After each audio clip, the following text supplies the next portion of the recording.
Hey guys, it's Nemo and welcome to World of Warships.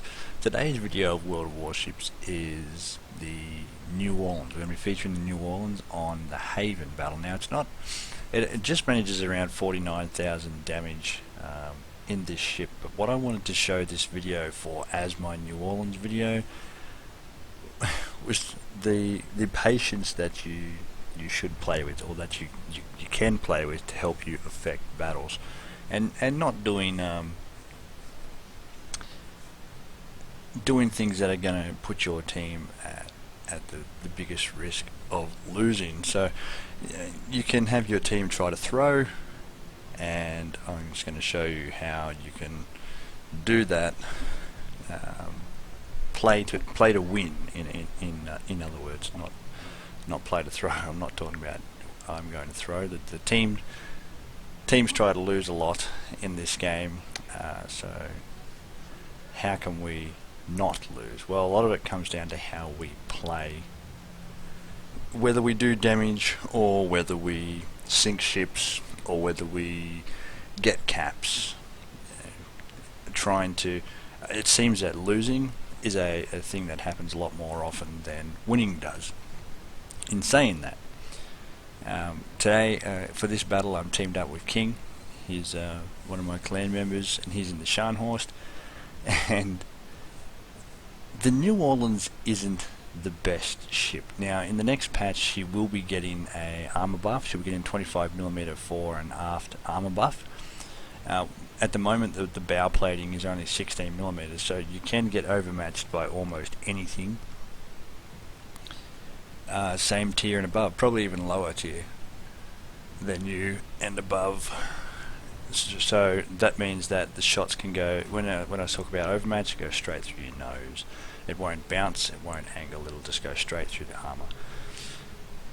So the New Orleans, she is essentially like the Pensacola in the fact that these ships are made of citadels. Not very strong, not very armored, but they do have 203mm guns. Now the New Orleans has 9 of these, and they have the American Super Heavy AP, which means that they get better penetration angles. I believe it's like 75 or something like that. So it's pretty good with its offensive power, especially if you can land these relatively floaty shells in the sides of enemy ships. So what you want to do with your American heavy cruisers is find a great island. American cruisers are not the best open water cruisers. The Des Moines with Legendary Module can open water to an extent, but then again she can still get damaged quite hard because she hasn't got the speed.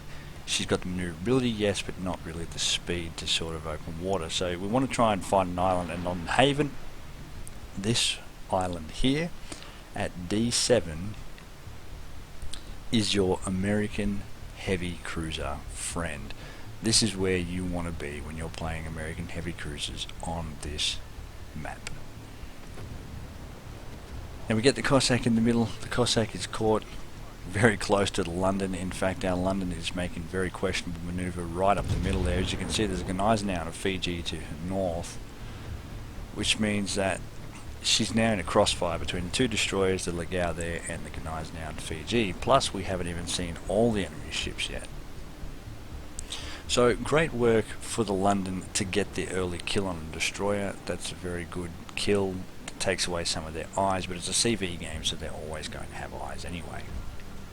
And the London has just sacrificed himself to get that kill. So, I don't think getting any ship killed to kill another ship is a good trade, unless it's a ram. It could be the end of the battle and you need the points, and the ram will kill the enemy battleship and give you the points to win. But we've gotten rid of both of the enemy destroyers early on. Now that gives us a huge advantage, because now we have 3 spotting ability with the 2 destroyers and the aircraft carrier, where they've only really got one ship now that can really give the team the eyes that you require to farm. and that's the aircraft carrier. Unfortunately for us, our Guepard and our Asasio are not in great areas to spot. Now we have these ships over here spotted by the fact that they're firing at some of our ships, like the Helena there that's over in open water. If the Helena goes past the island, as you just saw, now you can't see the torpedoes. So we're just going to sit behind the island and we're just going to start firing away, and the super heavy AP through, like that's an angle there that you may not be able to penetrate, but you can go through the superstructure. So don't get too worried with American AP. If you can't hit the broadsides, just go through the superstructure.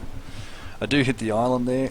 The floaty shells let me down that time in the fact that the angle was a bit too shallow for them to go over. The Bismarck sitting in bow on like that, yes, he can't take too much damage through the nose, but Bismarck and Tirpitz, as you can see, they've only got 4 guns at the front, and that's a lot of firepower that you're not getting off on the Bismarck. One of the best positions to take for any battleship really is to get yourself into a kiting position. Kiting in World of Warships is the most powerful technique that you can use. Open water cruisers, battleships, it's the best way to do it. So, but here with the island hugging cruisers, like American heavy cruisers or American light cruisers even to an extent, the only one that can really get away with it is the Worcester. You want to be able to move behind the islands while using others to spot. So the best thing to do is, if you don't have anyone spotting, just be patient, because usually if you're going around the corner, you are the one that is going to be seen and you are going to get killed. You really need, American heavy cruisers really need that team play to be effective, and if they do have that team play, they are super effective. So I backed up around the corner. I was aimed at before, but I was trusting that the island was in the way to be able to block any shells that were going to come towards me. Plus the Tirpitz was more focused on killing the Bismarck than he was on hitting the cruisers. If you're a battleship and there's a bow-on battleship facing you and you can see broadside cruisers, kill the broadside cruisers, because they're the ones in the end that are really going to probably do the most damage to you, because they're just going to sit there and farm you with high explosive. So the Tirpitz is only on 14,000. Now this is where I decide that I'm going to go forward. I'm going to come up and help King. As you can see, King has made a bit of an assault into the backfield there in the Scharnhorst.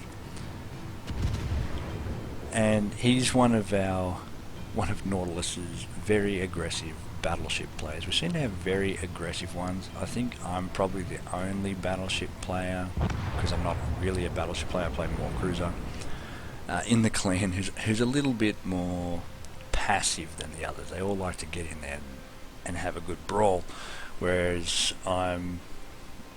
when I play battleships, I sort of put myself into a position to be a damage farming Mong.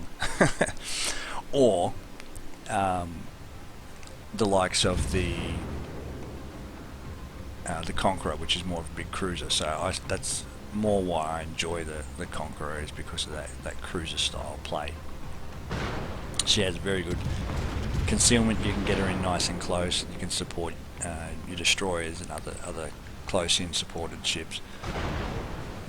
So I'm looking for citadels on the New Orleans here, but it's just not hitting it. You know, it's funny when you talk about, when you're making videos about ships being made of citadels, like these 2 ships here, the Pensacola and New Orleans, absolutely made of citadels. Can I hit one?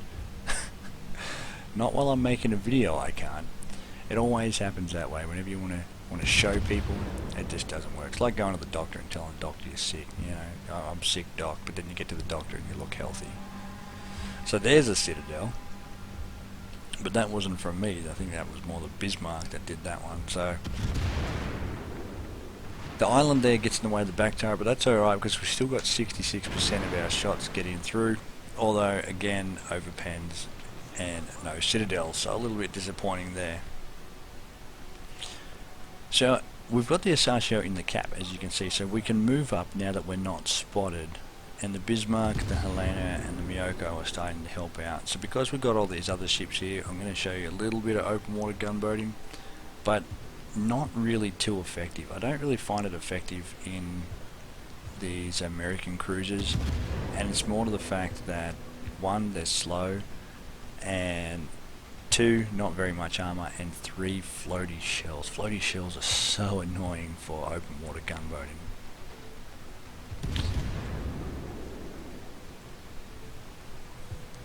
So we're ahead at the moment, and this is what usually happens in World of Warships these days. I don't think there's actually been a proper stable game of World of Warships, or rarely a proper stable game of World of Warships, since patch 8.0. That's when the CVs changed.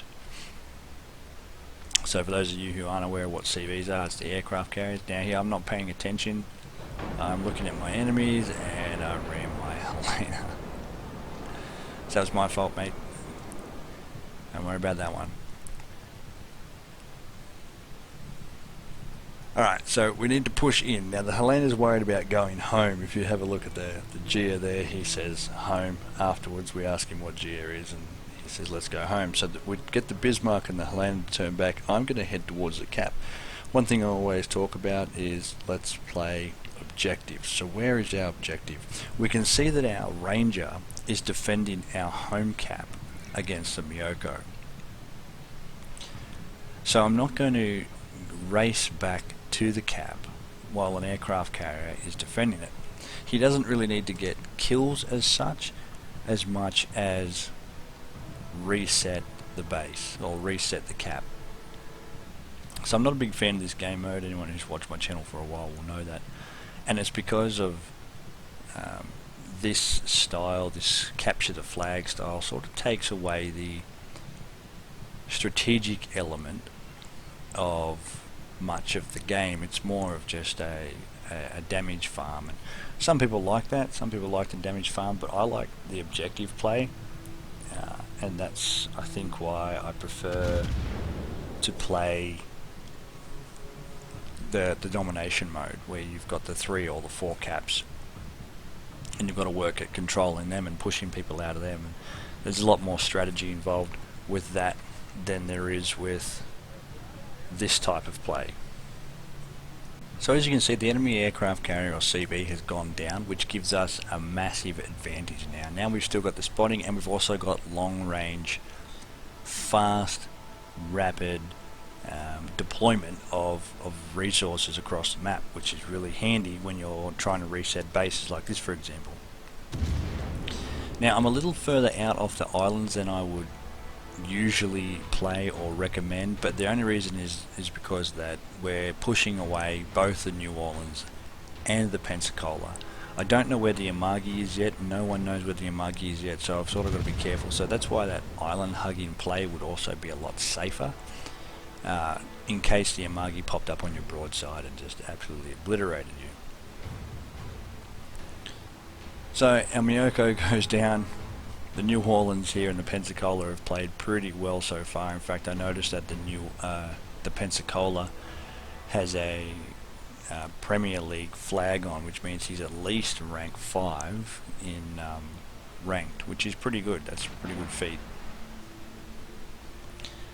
So the Helena goes back to defend, but as you can see, the Helena has been broadside, and he's been broadside to the Amagi and the Miyoko, and he's been copying an absolute beating. You might have noticed that when he decided to turn around, he was at almost full health. So the Amagi down there is trading with the Bismarck. If you're wanting to kill German battleships quite easy, hard to Citadel if you aim for the waterline, because they have the turtleback armor.